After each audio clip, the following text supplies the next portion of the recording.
Good afternoon, folks. Mayor Conaway, thank you for the welcome, but more importantly, for your leadership. I really mean it. We talked outside there. Thank you, sir. You've been through hell. And I also want to thank the EPA administrator here with me, EPA Administrator Regan, as well. We just concluded a briefing about the Herculean efforts, and that's not a hyperbole, the Herculean efforts that were made in the year since this tragedy. But what's happening in the morning, the evening of, and the next day, and the weeks and following is amazing. It's absolutely amazing what this community rose to.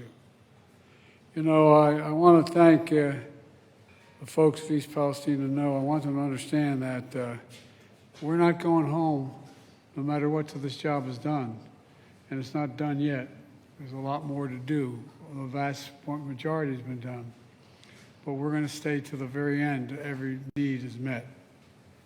And we continue to hold Norfolk Southern accountable, make sure they make your community whole now and in the future. And what they do not make whole, what they cannot make whole, what isn't made, the government will make whole.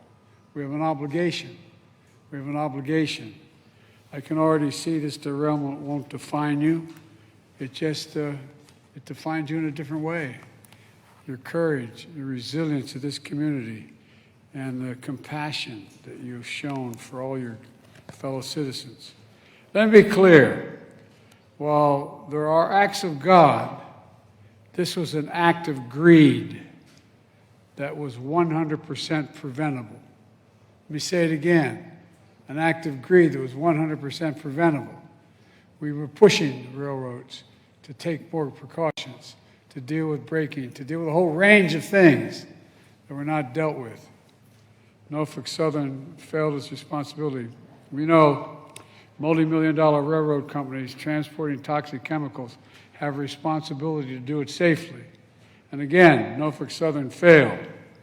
My administration was on the ground within hours, working closely with the governor, the mayor, the senators, the House members, community leaders, to make sure you have everything you need. My administration ordered Norfolk Southern to clean up the mess it created and ensure it was done right. That includes an executive order I signed to continue our priority to hold Norfolk Southern fully accountable for this disaster and any long-term effects that are able to be identified as time goes on. Not just here, but also in Darlington, Pennsylvania, where I just visited an hour or so ago. Working with the state, we've tested the air, the water, the soil quality, deployed teams of health experts, provided emergency loans for local businesses. But it's not done yet. There's more to do. Today, I'm announcing the award of 6 National Institutes of Health grants to some of America's best research universities to study the short and long-term impacts of what happened here. That includes just north of here, Case Western University. So you'll have a top researcher with you as long as you need, as long as it has to go on. I also want to restate my support for the bipartisan rail safety bill. Senator Brown and Senator Vance and the congressman from Pennsylvania and others require stronger protective measures when trains are carrying hazardous waste. Storage tank cars. We argued about this for years. They should be stronger. They should be able to survive crashes without exploding. Undated brakes that meet higher safety standards. The fact of the matter is there was a lot of discussion ahead of time before this occurred about the safety of the braking systems of many of these railroads or trains. More staffing on trains so that there are more people to respond immediately to a crash and to do so much more in relation to the safety of the transportation. And it's important that the Senate follow the House and pass the tax reform bill, which makes sure that folks who don't get hit with a surprise tax bill, for compensation owed them by the railroad. That's not taxable income to them. We've got to make sure that that occurs, that no one is taxed for anything that is reimbursed or received from Norfolk Southern. It's not right. I support this tax reform bill, and we got to get it done. All told, we have done in 1 year what would typically take many years, and we're going to keep going. Like I said, your compassion and resilience of the leadership of this community and the people of this community, the courage of your firefighters, law enforcement officers, first responders who run into danger to save others, they deserve the care and resources we owe them to be followed and their health needs followed as well. Because that's what we do. It doesn't matter if you're a Democrat or Republican or Independent. What matters is we're all Americans. Everyone. We look out for one another. We leave no one behind, and we come back stronger than before. That's what you're doing here. That's what's happening right here in this community. That's what's going on downtown in your parks as well. Your downtown's reopened and the parks are reopened. Students were frustrated. Opposing schools wouldn't travel here for sports events, but now you're playing home games again, finally. That's pride. That's also progress. But we have other obligation, and that's to stay here as long as it takes to get everything done and be sure no one's left behind. In moments like this, let's remember who we are. We're the United States of America, for God's sake. We have obligations to one another.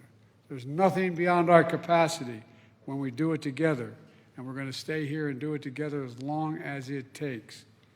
May God bless you all, and may God protect our troops. We have a lot to do. Now let me turn this over to the EPA Administrator, Michael Regan, and he'll have a few things to say as well. Michael? Thank you, Mr. President. Good afternoon, everyone. It's an honor to join President Biden here in East Palestine today, a community that embodies strength, resilience, hope, and progress. Mr. President, thank you for your laser focus on this community from day one. Thank you for directing EPA and all federal partners. And thank you, Mr. President, for what you're doing to support this community. President Biden has never forgotten East Palestine. Mayor Conaway, thank you for being here with us. It is because of Mayor Conaway's leadership and tenacity that East Palestine is well on its way to full restoration. It's been a year since a Norfolk Southern freight train carrying hazardous chemicals derailed, releasing toxins into the environment and upending countless lives. For many, it's been a year of fear, uncertainty, and disarray. While we recognize times have been challenging, thanks to President Biden's strong leadership, this administration has stood shoulder to shoulder with East Palestine every single day since last February. Immediately after the disaster, the president vowed to hold Norfolk Southern accountable. And he committed to mobilizing a whole-of-government approach, using every tool available to assist the people of this community during the time of need. I'm grateful to work for a president who cares deeply about a community and stays true to his word. Under the president's leadership, emergency response personnel from the United States EPA arrived on scene within hours of the derailment, joining the local first responders who heroically prevented loss of life, prevented serious injury, and additional property damage in the surrounding residential areas. Folks, it's been a year of action, and I'm proud of all we have accomplished together since last February. The U.S. EPA continues to direct the cleanup in East Palestine, and to date, we've removed more than 176,000 tons of contaminated soil out of the community for safe disposal.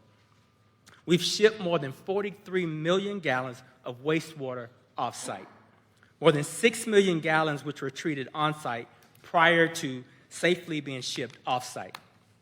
We've collected more than 115 million air monitoring data points and more than 45,000 samples in and around the community using high-tech EPA aircraft, mobile labs, and stationary monitors. EPA's Community Welcome Center has served more than 1,200 visitors and received over 1,300 calls and is still available to this day to residents who may have questions. My agency continues to engage residents and provide information through our regular newsletter and community events. And every step of the way, as President Biden has stated, we've held Norfolk Southern accountable for the harm that they inflicted on this community. We have leveraged every enforcement tool available to EPA against Norfolk Southern to ensure that they complete and they pay for the extensive cleanup activities conducted over the last year. I'm grateful to our state, federal, and local partners, as well as our partners in the United States House and Senate, who have worked tirelessly to help restore this community. So many lives were upended, and so much has changed since last February. But I've seen firsthand the strength, and I've seen firsthand the resilience of East Palestine. And I'm certain you all are well on your way to bouncing back to be stronger than ever before. And now it's my pleasure to turn things over to Mayor Conaway.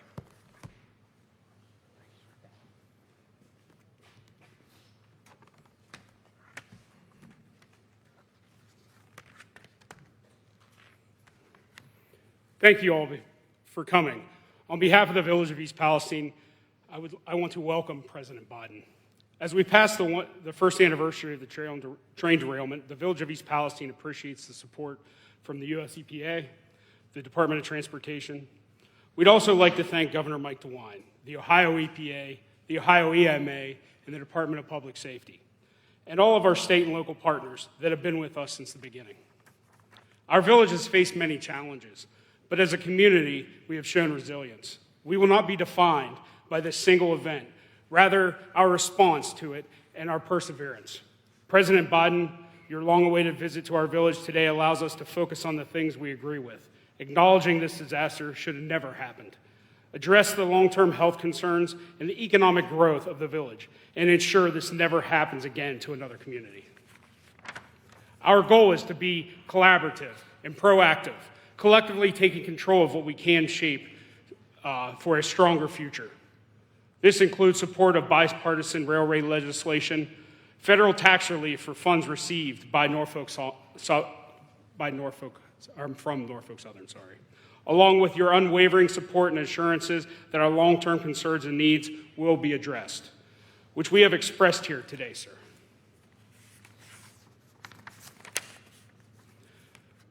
We will not stop working, though. We will continuously strive to improve, not relying on just external aid, but on each other and our own efforts to elevate the village. We are committed to seizing every opportunity for growth, enhancing our community's strength, resilience, through initiative and perseverance. Here in East Palestine, we are rooted in pride, tradition, and unwavering in our drive for progress and to determine the outcome of any obstacle.